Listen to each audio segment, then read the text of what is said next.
O maior traidor do World of Warcraft. Bruno Hatek. Olha a bosta. Seu youtuber quase preferido, John Wick. E senhores, no vídeo de hoje eu lhes trarei uma história de jogo. Faz um bom tempo que eu não conto esse tipo de história por aqui. Eu tava até com saudade desse tipo de vídeo. Essa é uma história de uma das maiores traições que já aconteceu em um MMORPG. Mais especificamente no mundo de World of Warcraft. Um jogo que eu gosto bastante. E para essa história fazer sentido para vocês entenderem a gravidade do que ocorreu, eu precisaria dar todo o contexto do jogo e da situação. Mas antes de começarmos, o meu primo tem que falar sobre o patrocinador do vídeo de hoje. E após isso, embarcaremos em nossa aventura cheia de Olha o emoções AD. e dilemas morais.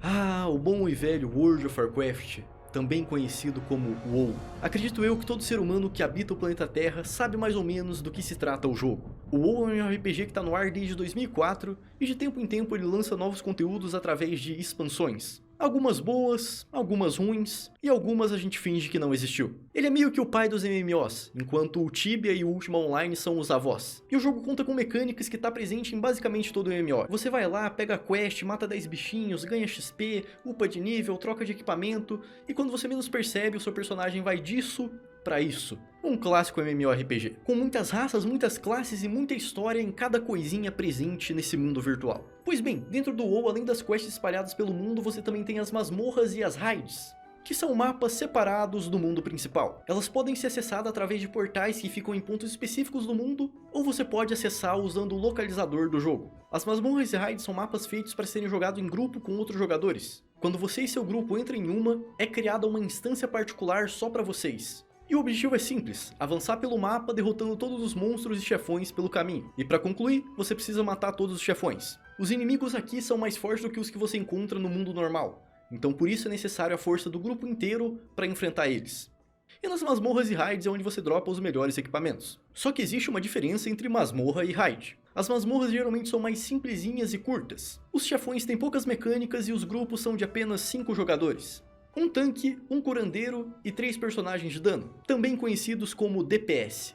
O tanque, para quem não sabe, é o personagem responsável por chamar a atenção dos inimigos e levar todos os golpes. Ele tanca os inimigos. Enquanto isso, o curandeiro fica responsável por curar o tanque o tempo todo, e ao mesmo tempo ele tem que ficar de olho na vida dos DPS. E enquanto o tanque tá levando os golpes, os DPS ficam batendo no bicho que nem louco. Mas pode acontecer de algum DPS chamar a atenção do bicho pra ele e atrapalhar toda a organização. Então é simples só no papel. Na prática a gente tem que contar com a atenção do grupo inteiro. Principalmente dos caçadores que tem pet. Esses caras sempre esquecem de tirar o modo tanque do pet e o pet fica chamando a atenção do bicho, enquanto o tanque também tá tentando chamar a atenção do bicho pra levar os golpes. Malditos caçadores, e eu sou um deles.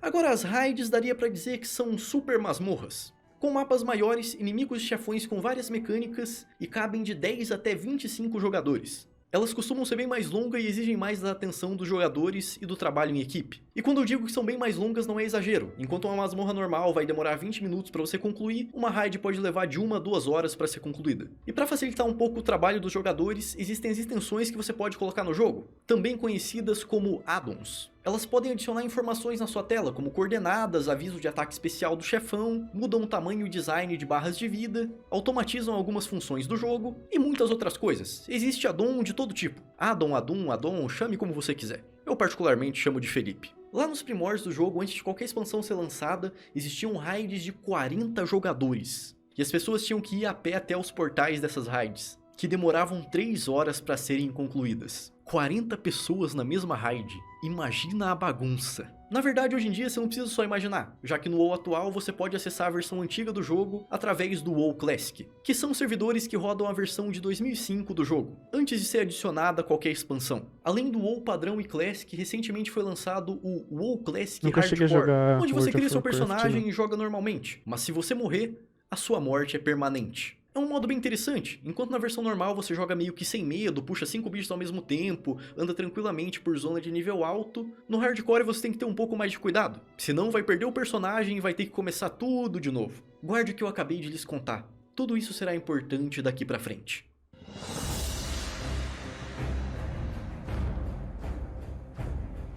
Antes do WoW Classic ter um modo hardcore oficial, você só podia jogar esse modo através de servidores piratas ou usando uma extensão que simulava o hardcore. Com essa extensão ligada, ela verifica seu tempo de jogo, histórico de morte, impede você de acessar a casa de leilões e caixa de correio, avisa no jogo e no chat da guilda quando alguém morre e verifica se você está seguindo as regras do hardcore. As regras são bem claras, você tem apenas uma vida, não pode receber item de jogadores que estão jogando do jeito normal, não pode fazer grupo com jogadores que estão jogando do jeito normal e não pode usar certas habilidades para se reviver ou impedir a morte numa situação crítica que não tem escapatória. Se você morre, tem que deletar o personagem ou deixar ele como fantasma permanentemente. Como a pessoa iria parecer maluca usando esse addon sozinha, as pessoas entravam em guildas onde todos os membros estavam usando a mesma extensão hardcore, todos sob a mesma filosofia e limitações. E também tem o fato que para você progredir O e meio que RP zerar do o WoW bagulho. Classic, você precisa de um grupo, você precisa de pessoas. Não dá pra fazer masmorra e raid sozinho no WoW Classic. Dito isso, deixa eu lhes apresentar a guilda hardcore que é protagonista da nossa história, a HC Elite.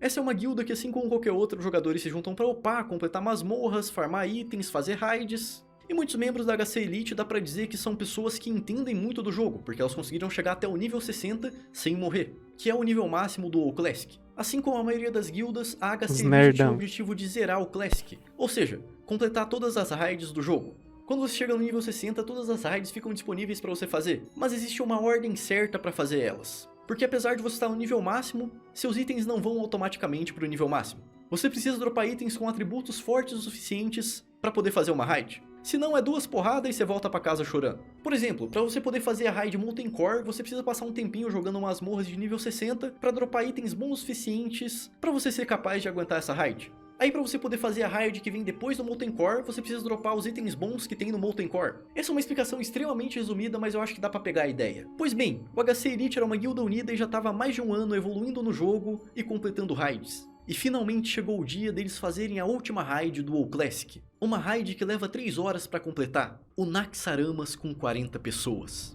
É um desafio tanto para se completar no hardcore, por isso a guilda teve que passar um bom tempo se preparando e estudando cada partezinha da raid, dado que um erro pode ferrar muita gente. Parecia ser só mais um dia normal, só mais uma raid normal. O grupo de 40 pessoas do HC Elite estava avançando pela raid, matando monstros e chefões, tomando cuidado com mecânicas e ataques especiais, até que eles finalmente chegaram na reta final de Naxxaramas, a Sala dos 4 Cavaleiros.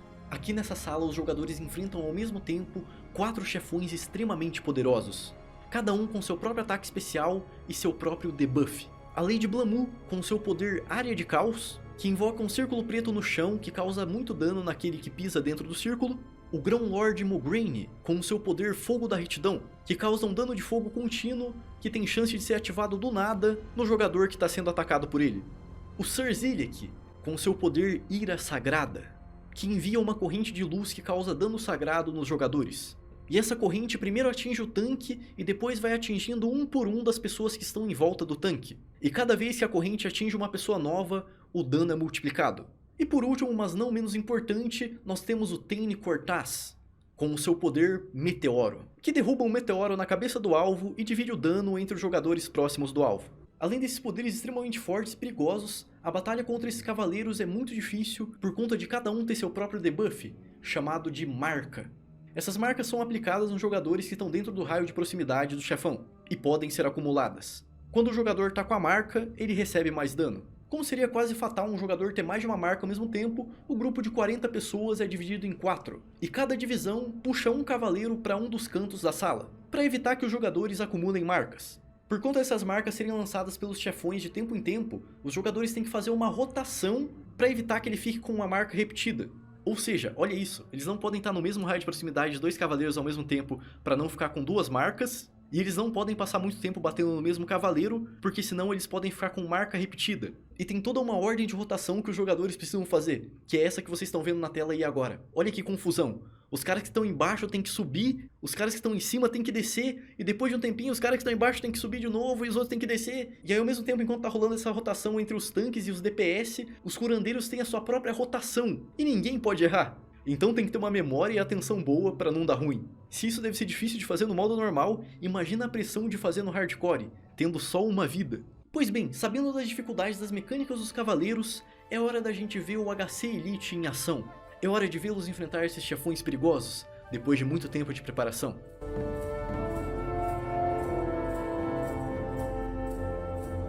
Aqui estão os nossos heróis adentrando a sala, cada um ciente de sua divisão e de sua missão. Olha que bonitinho, todo mundo organizadinho, olha que coisa fofa. E eles partem pra cima, cada um puxando seu cavaleiro pro seu canto. O Thane indo pra um lado, o Mograine indo pro outro, a Lady indo lá pra cima e... Opa! Por que o Zilliq ainda tá aqui no centro? Por que o Zilliq tá indo pro canto do Thane? O que tá acontecendo? Tem alguém puxando ele pra lá. Zilliq's in the wrong spot. What the hell is Zilliq doing? This guy's trolling, actually. Are you fucking lizard? Taunt Zilliq and run it away. Run Zilliq away. He's trolling a 4 horseman? Yes, you should have already death wished. Yeah, you're actually a fucking... He's fucking griefing, holy shit! Can you just do that? Yeah, he did. Sim, isso aconteceu. Bastou um tanque puxar o cavaleiro pro lado errado e basicamente todo mundo foi de base. Vamos ver isso daqui mais de perto, vamos ver isso na visão do tanque que causou tudo isso. Olha como ele vai de pouquinho em pouquinho chegando no Thane, com o Zilliq atrás dele. Um outro jogador até tenta puxar o Zilliq pra longe, mas o tanque puxa o Zilliq de volta. Oh, this guy's trolling, actually. Yeah, you're fucking lizard. Taunt Zilliq and run it away. Run Zilliq away. You may need a Petri. Nuke this, you should have already death wished. Dude, you're actually a fucking troll. Oh fuck, was that the wrong corner? Can you just do that? Oh fuck. Yeah, he did. Oh fuck, I had the wrong corner. Com vários jogadores acumulando mais de uma Tá frio, marca, hein? na hora que o Zilliq usa sua corrente de luz multiplicadora de Já dano, fechei a juntamente janela, com o já meteoro do fechei tudo, Thane, porque- mais da metade do grupo é aniquilado instantaneamente, em um piscar de olhos. Na hora que o meteoro toca no chão, todos levam o dano por conta da marca e por conta dos multiplicadores e tal. Isso é arte pros meus olhos, isso é cinema. E com mais da metade do grupo morto, os cavaleiros podem correr livremente pela sala para matar os jogadores indefesos que sobraram. 36 mortes. 36 mortes permanentes, causadas por um único erro de um único jogador. Tiny Violin era o nome desse tanque. O grupo só percebeu a situação quando já era tarde demais, não teve nem tempo de reagir. Vocês viram, foi só o meteoro tocar que pá, aniquilou metade. Uma pessoa conseguiu fugir usando pedra de teleporte, porque ela estava longe o suficiente dos cavaleiros. E aqui nós podemos ver um cara tentando escapar usando um item chamado Poção de Petrificação. Mas infelizmente não funciona, porque os cavaleiros ignoram o efeito dessa poção. Era uma tentativa desesperada de salvar seu personagem que carregava mais de um ano de histórias e aventuras. Mas de nada adiantou. Ele caiu como todos os pode outros. Pela contagem 76 de 40, Mas agora teve é- outros 3 sobreviventes além da pessoa que fugiu Aí com a dá pedra de água teleporte. quentinha. Só que nós não temos imagem dessas outras pessoas porque elas não estavam streamando no momento. Definitivamente ninguém esperava que essa luta ia acabar tão rápido, antes do primeiro minuto de combate. Enquanto o grupo estava sendo aniquilado, a galera já tinha sacado a maldade do Tiny Violin. Até porque aconteceu de uma pessoa tentar salvar a situação, puxando o Zilliq de volta pro canto dele, mas o Tiny Violin foi lá e puxou o Zilliq de volta pra perto do cara do meteoro. Só que na live dele, vocês acham que ele assumiu? É claro que não, ele falou que foi sem querer. E ele inclusive jogou culpa no líder da equipe. Mas você vê que na própria entonação do cara, quando ele tá falando, ele parece uma criança que foi pega na mentira. It was an accident. Like, mistakes happen, guys. We're not perfect. We're all human. I went to the wrong corner because of an Earth Fury player who set me up. This is actually crazy. I can't believe this happened to me tonight. I was having such a good night. We're blasting. We're fucking blasting tonight. We're killing bosses. We're blasting. We're getting loot. And then someone fucking sets me up. Has anyone analyzed the videos or logs? Does anyone know what happened on that boss?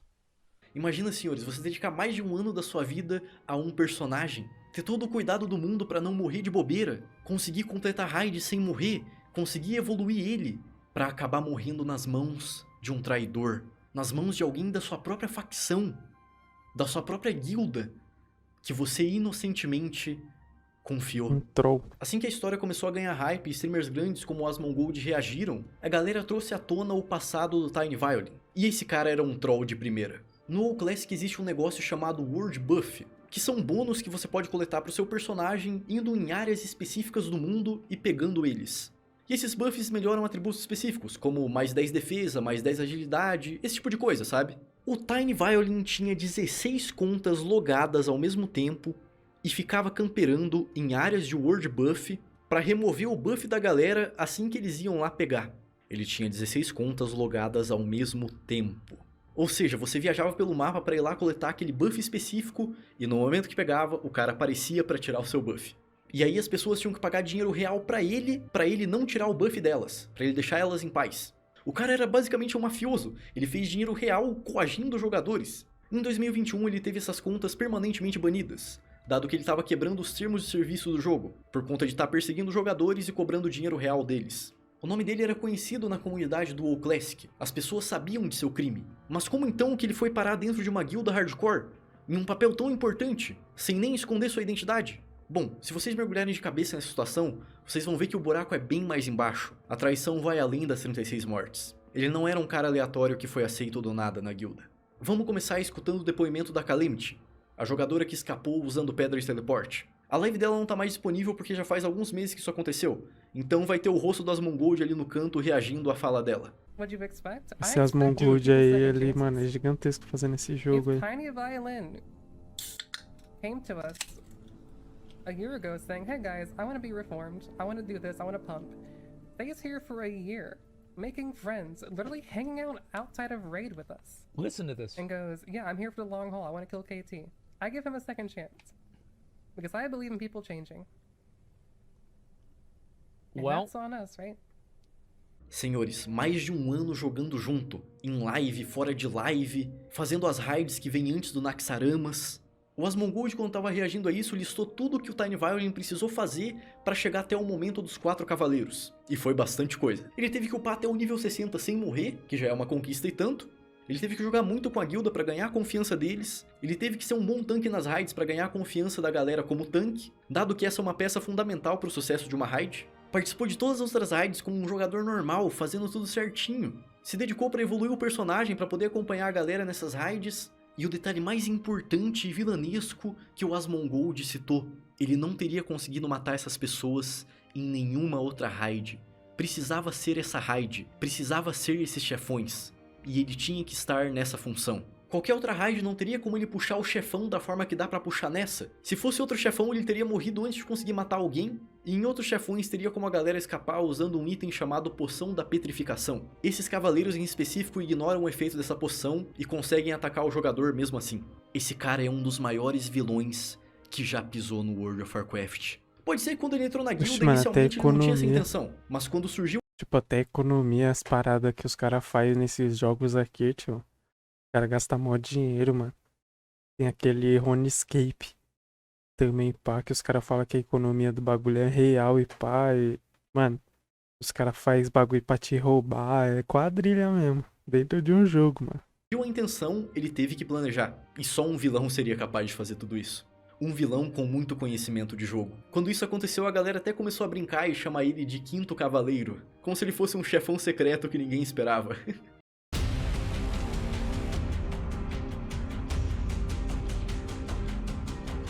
Mas por que ele fez tudo isso? Qual foi sua motivação? Ele tinha ódio dessas pessoas?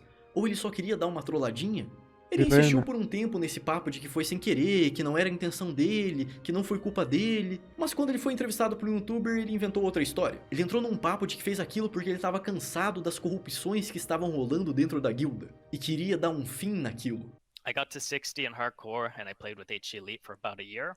I made friends with a lot of people in the guild and I was one of the reasons they got so far. Without me, Locks weren't putting up curses, there was no Fairy Fire, there was no IEA, some warriors weren't even sundering. But eventually I began to see some corruption within the guild. I actually learned a lot of them had actually died and they just altered their add-ons to keep playing. The rules were different for different people.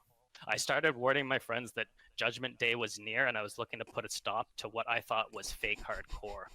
I actually messaged all my friends and told them beforehand there would be an incident in tonight's Nax. Pra mim isso é meteção de louco. Não faz sentido num dia o cara tá falando que foi sem querer e no outro querer se pintar como um justiceiro. Pra alguém premeditar as coisas da forma que ele premeditou, não foi só por justiça. Eu já vi traições em jogos online anteriormente, mas nada nesse nível. Já vi pessoas fingindo ser amigas pra depois ativar o PVP contra aquela pessoa, já vi pessoas roubando banco de guildas, já vi pessoas roubando contas. Mas de novo, eu nunca vi nada nesse nível. E senhores, dado esse acontecimento, as vítimas entraram em um dilema moral. O que ele fez não é passível de ban, já que não era um servidor hardcore de verdade, e sim uma galera que só tava usando aquela extensão. Então o que acontece? Se essas pessoas aceitam a morte permanente de seus personagens, por mais que tenha sido um briefing fora do controle delas, o Tiny Violin ganha. Se elas apelam para os criadores da extensão ignorarem essa morte, ele também ganha. Porque muitas pessoas vão olhar pra eles como se eles estivessem trapaceando. E provavelmente ia ficar aquele sentimento meio amargo de saber que seu personagem já morreu uma vez. Não seria a mesma coisa. Em qualquer um dos dois cenários, ele ganhou.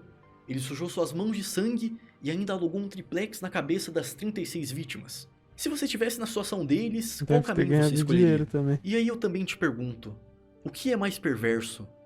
Um vilão com motivação ou um vilão sem motivação alguma? Em qual dos dois você acha que o Tiny Violin se encaixa? Pelo que eu pesquisei, todos os jogadores concordaram em não apelar por suas mortes e aceitaram o fim de seus personagens. Por mais que isso valide a trollagem do cara, eu acho que foi uma escolha honrosa. É claro que com o passar dos meses, esses jogadores seguiram em frente, criaram outros personagens no hardcore ou no WoW normal. Porque no fim do dia eles viram uma grande jornada com várias aventuras juntos. E às vezes é sobre a jornada, e não o destino. Mas morrer tão pertinho assim do destino deve ser bem frustrante, viu? Nossa senhora, eu teria ficado maluco, teria ficado maluquinho. Eu ia buscar esse cara na casa dele. Gasta mó Esse com dinheiro ainda certeza também. é um dos jogadores mais infames da história do World of Warcraft. Existiram trolls antes do Tiny Violin e existirão trolls depois dele. Tanto no WoW normal quanto no hardcore oficial. Mas o que esse cara fez, poucas pessoas teriam a frieza pra fazer. Eu mesmo no lugar dele ficaria todo ansioso e ficaria soltando umas risadinhas antes de fazer a trollagem. Ele não.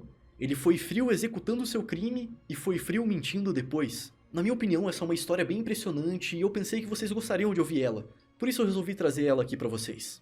Esse vídeo não é uma celebração ao Tiny Violin, porque vídeo do sinceramente tem troll. que ser meio psicopata das ideias pra agir da forma que ele agiu. Mas apesar de ele ser uma pessoa meio ruim, a história não deixa de ser interessante. Eu espero de verdade que vocês tenham gostado. Deixa o like, se inscreve, vou deixar o vídeo dele aí na descrição, colar nas lives aí pra nós trocar ideia. Demorou, rapaziada, tamo junto, é nóis.